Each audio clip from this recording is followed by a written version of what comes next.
নমস্কাৰ বন্ধু বান্ধৱীসকল, এইটো মোৰ ইউটিউবৰ প্ৰথমটো ৰেচিপি ভিডিঅ' হয়। আশা কৰোঁ আপোনালোকে ভিডিঅ'টো চাই ভাল পাব। মগু দাইলৰ বৰা বনাবলৈ প্ৰথমতে গজালি ওলোৱা মগু এবাটি লোৱা হ'ল। ধনিয়া, 2টা জলকীয়া আৰু আদা মগুৰ সৈতে মিক্সিত মিহি কৰি ল'ব। তাৰপিছত মিশ্ৰণখিনিত এটা সৰুকৈ কটা পিঁয়াজ, মিহিকৈ কটা পিঁয়াজ দিয়াৰ পাছত এচামুচ জলকীয়া গুড়ি, জোখমতে নিমখ, জিৰা গুড়ি দি ল'ব। তাৰপিছত তাত 2 চামুচ আটা গুড়ি দি ল'ব।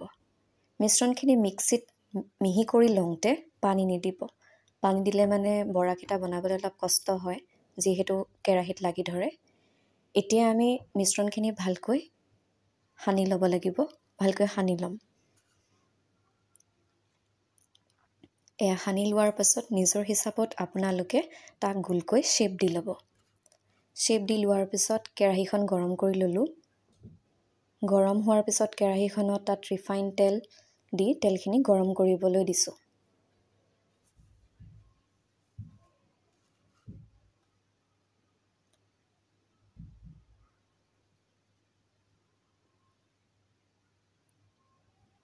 তেলখিনি গৰম হোৱাৰ পিছত তাত বৰাকেইটা এটা এটাকৈ দি দিব।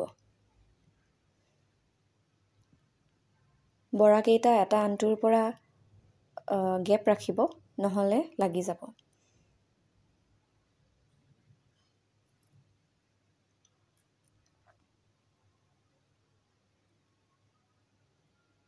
মোৰ চেনেলটো এইটো নতুনকৈ বনোৱা চেনেল হয়। ইয়াক ভাল লাগিলে আপোনালোকে লাইক, শ্বেয়াৰ আৰু ছাবস্ক্ৰাইব কৰিব নাপাহৰিব। ৰেচিপিটো খুবেই হেল্ডি ৰেচিপি হয়। আপোনালোকে চাহৰ লগত গধূলি বনাই খাব পাৰে। ট্ৰাই কৰিবচোন। বৰাকেইটাৰ কাষে কাষে ভালকৈ ৰঙচুৱা হোৱালৈকে ভাজি থাকিব লাগিব। ৰঙচুৱা হোৱাৰ পিছত মই ইয়াক লুটিয়াই দিছোঁ। দুয়োফালে সমানকৈ ৰঙচুৱা হোৱালৈকে ইয়াক মই ভাজি ল'লোঁ। দেখিছেনে ধুনীয়াকৈ দুয়োফালে সমানকৈ ৰঙা হৈ পৰিছে।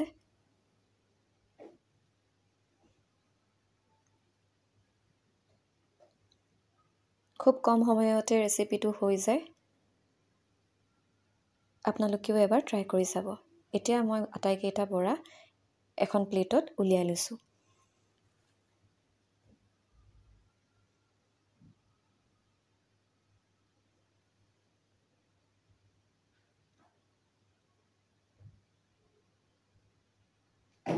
খাবলৈ খুবেই টেষ্টি হয়। আপোনালোকে এবাৰ গধূলি ট্ৰাই কৰি চাবচোন।